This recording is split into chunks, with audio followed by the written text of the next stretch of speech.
This is Akanksha Singh. Welcome you on YouTube channel way to JRF। आज हम discuss करेंगे UGC net assistant professor के लिए जो प्रैक्टिस सेट नंबर 4। इसके पहले 3 क्लासेस अपलोड हो चुकी हैं, उनको भी आप ज़रूर देखिएगा। एंड इसका पूरा प्लेलिस्ट है अलग से UGC नेट 2022 करके, तो आप अलग से पूरा प्लेलिस्ट भी सर्च करके देख सकते हैं।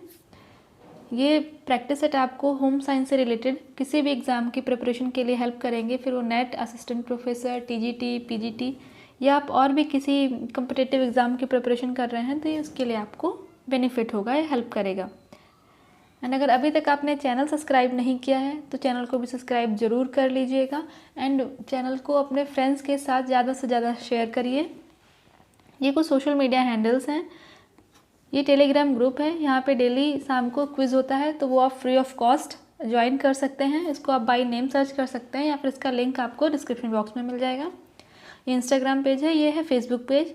अगर कोई यूट्यूब वीडियो का अगर आपको यूट्यूब पे कोई वीडियो नहीं मिल पा रही है तो उसका लिंक आपको यहाँ पे मिल जाएगा। ये फेसबुक पेज है, आपको यहाँ पे सारे वीडियोस के रिलेटेड लिंक जो हैं वो आपको यहाँ पे मिल जाएंगे। तो सबसे पहला क्वेश्चन है, स्टार्ट करते हैं। Is required for synthesis of DNA। DNA की सिंथेसिस के लिए क्या रिक्वायर होता है? ऑप्शन है niacin, folic acid, pyridoxine and साइनाकोबैलामाइन। तो DNA के सिंथेसिस के लिए फॉलिक एसिड रिक्वायरमेंट होता है। नेक्स्ट क्वेश्चन आता है, play role in facilitating the transport of fat. Body में फ़ैट के ट्रांसपोर्ट के लिए मीन्स जो बॉडी में जो फ़ैट का ट्रांसपोर्टेशन हो रहा है उसमें कौन सा मिनरल जो है वो हेल्प करता है? ऑप्शन है calcium, phosphorus, magnesium and potassium. तो अगर हम बात करें कि ट्रांसपोर्ट ऑफ फैट, तो ये फ़ैट कैसे ट्रांसपोर्ट होते हैं? ट्राइग्लिसराइड्स हमारी बॉडी में है या फॉस्फोलिपिड्स हैं, उनके थ्रू जो फैट है वो ट्रांसपोर्ट होता है। तो फॉस्फोलिपिड्स में क्या होता है? फॉस्फोरस होता है। तो फैट के ट्रांसपोर्ट के लिए जो है ये फॉस्फोरस हेल्प करता है। फॉस्फोरस इम्पॉर्टेंट रोल प्ले करता है फैट को बॉडी में ट्रांसपोर्ट करने के लिए। नेक्स्ट क्वेश्चन आता है, मल्टीपर्पज़ फूड्स आर। जो मल्टीपर्पज़ फूड होते हैं वो क्या होते हैं? ऑप्शन है specially prepared, nutritious, cheap and healthy. तो जो मल्टीपर्पज़ फूड होते हैं वो स्पेशली प्रिपेयर किए जाते हैं, न्यूट्रिशियस होते हैं, चीप होते हैं और हेल्दी होते हैं। तो ऑल ऑफ जो उसका ऑप्शन नंबर सी है, ये ऑल ऑफ दिस इसका करेक्ट आंसर हो जाएगा। कोई आपको बताना है कि कोई एक लैब का नाम बताइए जहाँ पे मल्टीपर्पज़ फूड बनाए जाते हैं। ये क्वेश्चन आपके TGT में भी आया था, तो आपको बताना है कि जो मल्टीपर्पज़ फूड कहाँ बनाए जाते हैं, इससे रिलेटेड कोई एक लैब का नाम आप बताइए। नेक्स्ट क्वेश्चन है, calcium deficiency affect the. Calcium deficiency से क्या अफेक्ट होता है? ऑप्शन है skeletal system, circulatory system, nervous system, all of these. तो कैल्शियम से अफेक्ट क्या होता है? बोन्स अफेक्ट होती हैं। अगर कैल्शियम की डिफिशिएंसी है तो बोन्स वीक होंगी, और बोन्स से क्या बनता है? हमारा स्केलेटल सिस्टम बनता है। जो कंकाल प्रणाली है ये बोन से बनती है। तो सिंपल सी बात है, जब कैल्शियम की डिफिशिएंसी होगी, कैल्शियम की कमी होगी, तो क्या होगा? हमारा जो स्केलेटल सिस्टम है ये अफेक्ट होगा। हमारा स्केलेटल सिस्टम जो है, जब बोन्स वीक होएंगी तो हमारा स्केलेटल सिस्टम भी जो है वो वीक हो जाएगा। नेक्स्ट क्वेश्चन आता है, calcium deficiency can lead to. अभी हमने पढ़ा कि कैल्शियम डिफिशिएंसी से क्या अफेक्ट होगा, तो सिंपल सी बात है, हमारा स्केलेटल सिस्टम हमारा जो है वो कैल्शियम की डिफिशिएंसी से अफेक्ट होगा। और कैल्शियम की डिफिशिएंसी अगर ज़्यादा हो रही है तो उससे और क्या प्रॉब्लम्स होंगी? ऑप्शंस क्या है? Osteoporosis, rickets, टिटैनी, all of this. तो अगर कैल्शियम डिफिशिएंसी इंक्रीज़ करती है, प्रॉपर कैल्शियम डिफिशिएंसी बढ़ती जा रही है, इसको ओवरकम नहीं किया जा रहा है, तो इसकी वजह से ऑस्टियोपोरोसिस, रिकेट्स, टिटैनी, ये तीनों ऑप्शन सिम्टम्स आपको देखने को मिलेंगे। तो आंसर जो ऑल ऑफ दीज है ये सही हो जाएगा। तो हम बात करें अगर टिटैनी, तो टिटैनी क्या है? मस्कुलर स्पैस्म है मेनली, मीन्स जो मसल्स हैं, मसल्स का वीक होना। क्योंकि अगर हम जब पढ़ते हैं तो सोडियम कैल्शियम चैनल्स हम बॉडी में पढ़ते हैं। जब बॉडी में इम्बैलेंस होता है, इलेक्ट्रोलाइट इम्बैलेंस होता है, जब सोडियम और कैल्शियम इम्बैलेंस होता है, ये इलेक्ट्रोलाइट जो है वो सोडियम कैल्शियम से बनता है। जब ये इलेक्ट्रोलाइट इम्बैलेंस होता है बॉडी में तो ये मसल्स को इफेक्ट करता है, क्योंकि जब प्रॉपर चैनल काम नहीं करेगा तो जो मसल्स कॉन्ट्रैक्शन है, जो मसल्स में कॉन्ट्रैक्शन होता है, रिलैक्सेशन होता है, ये अफेक्ट होता है। तो ये टेटेनी सिंपली मसल स्पैस्म है, जब मसल्स में कॉन्ट्रैक्शन नहीं होता है प्रॉपर, मसल्स में नंबनेस आ जाती है, मेनली हैंड और हाथ और पैरों में नंबनेस मीन्स सेंसेशन ज़्यादा अच्छा नहीं फील होता है, इसको कहते हैं टेटेनी। तो ये मेनली होता है सोडियम और कैल्शियम के इम्बैलेंस से, या फिर इसको हम बोल सकते हैं कि इलेक्ट्रोलाइट जब इम्बैलेंस होता है तब टेटेनी होता है, और इलेक्ट्रोलाइट में कैल्शियम जो है वो इम्पॉर्टेंट रोल प्ले करता है। तो ऑल ऑफ दीज ये इसका करेक्ट आंसर हो जाएगा। नेक्स्ट क्वेश्चन आता है, Maillard reaction does not occur in which of the following food item. कौन से फूड आइटम में मिलार्ड रिएक्शन अकर नहीं होता है या मिलार्ड रिएक्शन नहीं होता है। तो मिलार्ड रिएक्शन होता कब कब है, जब शुगर और प्रोटीन का रिएक्शन होता है तब बनती है मिलार्ड रिएक्शन। कहीं कहीं पे शुगर को क्या दिया होता है, ग्लूकोज, प्रोटीन को क्या दिया होता है, एमिनो एसिड। तो अगर ग्लूकोज प्लस एमिनो एसिड दिया है या शुगर प्लस प्रोटीन दिया है, इन चारों में से कोई भी टर्म्स दिए हैं तो आपको याद ये रखना है शुगर प्लस प्रोटीन। जब शुगर और प्रोटीन में रिएक्शन होती है तब एक ब्राउन कलर डेवलप होता है, ये होता है मिलार्ड रिएक्शन की वजह से। और इनमें से कौन सा फूड है जिसमें मिलार्ड रिएक्शन नहीं होता है, तो जो लाइम जूस है इसमें मिलार्ड रिएक्शन नहीं होता है। बाकी टोस्ट है, मिल्क केक है, क्रस्ट ऑफ केक है, इन सब में मिलार्ड रिएक्शन होता है, इन सब में शुगर और प्रोटीन प्रेजेंट होता है। लाइम जूस में शुगर और प्रोटीन नहीं होता है, इसकी वजह से इसमें मिलार्ड रिएक्शन नहीं होता है। नेक्स्ट क्वेश्चन आता है, which of the following is not related to digital printing. इनमें से कौन सा डिजिटल प्रिंटिंग से रिलेटेड नहीं है। ऑप्शंस क्या हैं, economic short run, sampling in multiple colours, increase in time, mass customization. Digital printing means machine के थ्रू प्रिंटिंग करना, थोड़ी एडवांस तरीके से प्रिंटिंग करना। तो यहाँ पे क्या है, जब हम इस टाइम जो डिजिटल चीज़ें यूज़ होती हैं, मशीन यूज़ करते हैं, उससे क्या होता है, एक तो हमारे पैसे कम लगते हैं, मीन्स इकोनॉमिक शॉर्ट रन, जो भी पैसे यूज़ हो रहे हैं वो कम लगेंगे। काम को जो है मल्टीपल फैक्टर्स में कर सकते हैं और अच्छे से कर सकते हैं, तो सैम्पल भी मल्टीपल कलर्स में हो जाएगी। इंक्रीज़ इन टाइम, तो जब हम मशीन्स का यूज़ करते हैं तो टाइम में इंक्रीज़ नहीं होता है, कम टाइम में ज़्यादा से ज़्यादा प्रोडक्शन होता है और एनर्जी सेव होती है, तो ये गलत हो जाएगा। मास कस्टमाइजेशन मीन्स ज़्यादा से ज़्यादा सैम्पल्स बना सकते हैं और जो भी चेंजमेंट करना है वो लॉन्ग स्केल पे कर सकते हैं। तो इनमें पूछा गया कि कौन सा डिजिटल प्रिंटिंग से रिलेटेड नहीं है, तो इंक्रीज़ इन टाइम ये डिजिटल प्रिंटिंग से रिलेटेड नहीं है। टाइम में मतलब ज़्यादा टाइम नहीं लगता, जब डिजिटल प्रिंटिंग यूज़ होती है तो कम टाइम लगता है, कम टाइम में ज़्यादा से ज़्यादा सैंपल बनते हैं, कम मनी कम लगता है, एनर्जी कम लगता है, जो चेंजमेंट करना है वो लार्ज स्केल पे चेंजमेंट भी कर सकते हैं। नेक्स्ट क्वेश्चन आता है, fruits and vegetables are. Fruits और वेजिटेबल्स क्या हैं, energy giving food, body protective food, body building food and all of this. तो जब हम बात करते हैं फ्रूट्स एंड वेजिटेबल्स की, तो ये बॉडी प्रोटेक्टिव फूड्स होते हैं, क्योंकि फ्रूट्स एंड वेजिटेबल्स मेनली इनमें मिनरल्स होते हैं, विटामिन्स होते हैं जो हमारे बॉडी की इम्यूनिटी को इम्प्रूव करते हैं।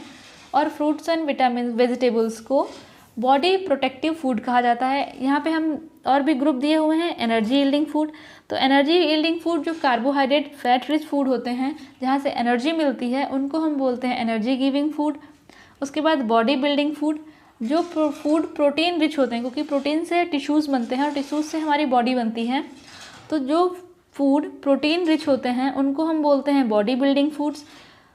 और जो फूड लाइक फ्रूट्स है, वेजिटेबल्स है, ये बॉडी प्रोटेक्टिव फूड्स होते हैं, इनमें विटामिन्स एंड मिनरल्स पाए जाते हैं।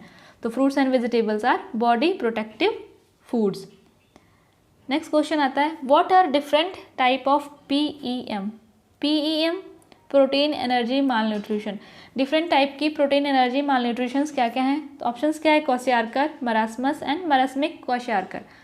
तो इसका डिटेल वीडियो भी चैनल पे है, जिसका लिंक आपको ऊपर आई बटन पे मिल जाएगा, तो वहाँ से आप पूरा वीडियो चेक कर लीजिएगा। और अगर हम बात करें डिफरेंट टाइप ऑफ PEM, तो क्वाशियारकर, मरास्मस क्वाशियारकर, ये तीनों जो हैं PEM प्रोटीन एनर्जी माल न्यूट्रिशन मीन्स प्रोटीन और एनर्जी की जब कमी होती है, तो प्रोटीन और एनर्जी की कमी से जो डिजीज़ होती है उनको क्वाशियारकर, मरास्मस या मरास्मिक क्वाशियारकर, तीनों ये इसके टाइप हैं। तो ऑल ऑफ दीज इसका करेक्ट आंसर हो जाएगा। तो इसका लिंक जो PEM, जिसमें हमने PEM एंड ये क्वार्टर मैरस्मस इसको प्रॉपर डिटेल में डिस्कस किया है, तो उसका लिंक आपको ऊपर आई बटन पे भी मिल जाएगा, तो वहाँ से भी आप पूरा वीडियो चेक कर लीजिएगा।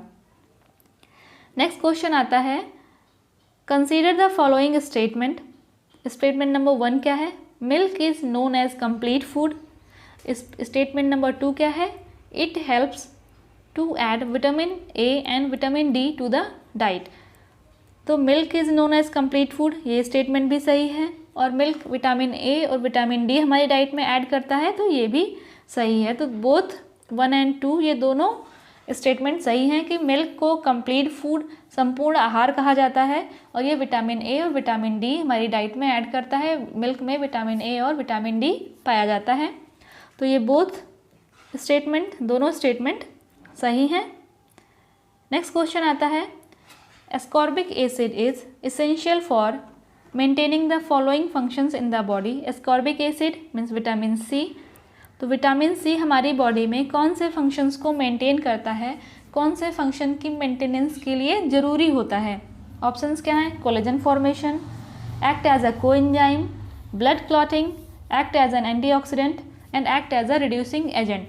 तो जब यहाँ पर ये एक अच्छा ट्रिक है, जब आपको मल्टीपल आंसर्स वाले क्वेश्चन सॉल्व करने हैं, तो अगर आपको सारे ऑप्शंस नहीं आ रहे हैं तो एक आध ऑप्शन जो बिल्कुल आपको श्योर है उस ऑप्शन को लेके आप क्या एलिमिनेशन मेथड यूज़ करिए। ब्लड क्लॉटिंग ये एस्कॉर्बिक एसिड का फंक्शन नहीं है, तो आप देख लो जिसमें 3 है उसको कट डाउन कर दो। 3 इसमें है, 3 इसमें, तो ये 2 ऑप्शन तो हो ही नहीं सकते। ब्लड क्लॉटिंग किससे होता है, विटामिन के की डेफिशिएंसी से। और यहाँ पे पूछा किसका फंक्शन क्या है, एस्कॉर्बिक एसिड का। Ascorbic acid means vitamin C. तो vitamin C as a coenzyme भी एक्ट नहीं करता है। कोएंजाइम में हमने क्या पढ़ा है, राइबोफ्लेविन, थायमिन, ये सब हमने एज अ कोएंजाइम में हमने विटामिन बी को पढ़ा है, तो ये कोएंजाइम भी नहीं होता है। तो जहाँ पे 2 है ये भी कट गया, बचा कौन सा, collagen formation, act as an antioxidant and act as a reducing agent. और ये भी आपने पढ़ा है कि विटामिन सी क्या है, एक एंटीऑक्सीडेंट है, तो जिसमें 5 है उसको आप इंक्लूड कर सकते थे, तो 5 2 में ही है, और इसमें ब्लड क्लॉटिंग है तो ये ऐसे ही नहीं होगा। तो ऑप्शन नंबर बी जो है ये सही हो जाएगा। एस्कॉर्बिक एसिड के मेन फंक्शन क्या हैं, या कौन से फंक्शन को बॉडी में मेंटेन करने में हेल्प करता है? एक तो collagen formation, act as an antioxidant and act as a reducing agent. Next question आता है असर्शन रीजन। असर्शन क्या है, the basal metabolic rate BMR decreases gradually once adulthood is attain. एक बार एडल्टहुड की स्टेज पे पहुंचने के बाद जो BMR है वो धीरे धीरे कम होने लगता है। तो ये असर्शन जो है ये सही है कि एक बार एडल्टहुड, जब तक एडल्टहुड पहुंचते हैं, एडल्टहुड पहुंचने तक BMR बढ़ता है, और एडल्टहुड के बाद जैसे जैसे एज आगे बढ़ती है BMR धीरे धीरे कम होता रहता है। तो असर्शन जो हमारा है ये सही है। एनर्जी यहाँ पे होगा every degree rise in temperature result in 12% increases in BMR। जैसे जैसे अगर every degree means 1 degree temperature अगर बढ़ रहा है तो उससे 12% BMR बढ़ेगा। तो हमने क्या पढ़ा है कि फीवर में जब 1 डिग्री टेम्परेचर बढ़ता है तो BMR 7% इंक्रीज़ करता है, तो ये 12% नहीं 7% इंक्रीज़ करता है। तो रीज़न गलत हो गया। असर्शन हमारा सही है कि एडल्टहुड के बाद BMR धीरे धीरे कम होने लगता है। बट अगर फीवर की कंडीशन है या बॉडी का टेम्परेचर राइज कर रहा है, जब 1 डिग्री टेम्परेचर बढ़ेगा तो 7% BMR जो है वो बढ़ेगा। तो ए असर्शन करेक्ट है और रीज़न हमारा गलत है। नेक्स्ट क्वेश्चन आता है, zero budget is used in institutions where. Zero budget कौन से इंस्टीट्यूशन को कहा जाता है, ऐसा ज़ीरो बजट कौन से इंस्टीट्यूशंस में यूज किया जाता है? ऑप्शंस क्या हैं, past 3 year financial report from the basis, trends of sale in the indicator, operations have to be evaluated afresh, 10% escalation charges are added to previous year expenditure. हमने पढ़ा है zero budget. Zero budget means जहाँ पे कोई profit कोई loss का concept नहीं है। जब जहाँ पे जो भी मैनेजर है या जो भी एंटरप्रेन्योर है जिसने भी ये ऑर्गेनाइजेशन स्टार्ट किया है जीरो बजट के साथ, जहाँ पे उसको कोई लॉस या गेन का कि प्रॉफिट होगा या लॉस होगा, ऐसा कोई उसका मोटो नहीं है। तो उसको हम क्या इवेलुएट करते हैं कि एक फ्रेश ऑपरेशन है जहाँ पे लॉस और प्रॉफिट के बारे में बात नहीं की गई है, जो जीरो बजट के साथ स्टार्ट हो रहे हैं, तो वो होते हैं operations have to be evaluated afresh, जहाँ पे हमने लॉस और प्रॉफिट की बात नहीं की, एज फ्रेश जो इसमें इन्वेस्ट किया गया है उतने पे ही काम कर रहे हैं, मीन्स जीरो बजट, कोई एक्स्ट्रा लॉस या प्रॉफिट की बात नहीं हो रही है। तो उसको हम ऐसे ऑपरेशंस को हम बोलते हैं फ्रेश इवैल्यूएशन। नेक्स्ट क्वेश्चन आता है, the term pre basic education is given by, जो प्री बेसिक एजुकेशन टर्म है वो किसके द्वारा दिया गया है, तो वो दिया गया है महात्मा गांधी के द्वारा। तो प्री बेसिक एजुकेशन को हम नई तालीम, वर्धा स्कीम और भी नाम से जानते हैं। यानी जो क्वेश्चन था आपके लिए वो ये था कि जो मल्टीपर्पज़ फूड कहाँ कहाँ बनाए जाते हैं, एक लैब का नाम बताना है आपको। ये क्वेश्चन टीजीटी में भी आया था, तो आपको बताना है कि लैब का नाम जहाँ पे मल्टीपर्पज़ फूड बनाया जाता हो। नेक्स्ट क्वेश्चन है, मैच द फॉलोइंग, लिस्ट 1 को लिस्ट 2 से मैच करना है। रूट्स, लिस्ट 1 में क्या है, roots, leaves and stems, flower and fungus. List 2 में क्या है, रूट में क्या आएगा, जो रूट वाले फ्रूट्स एंड वेजिटेबल्स होते हैं, बीट रूट हो गया, कैरेट है, रेडिस है, मीन्स 3।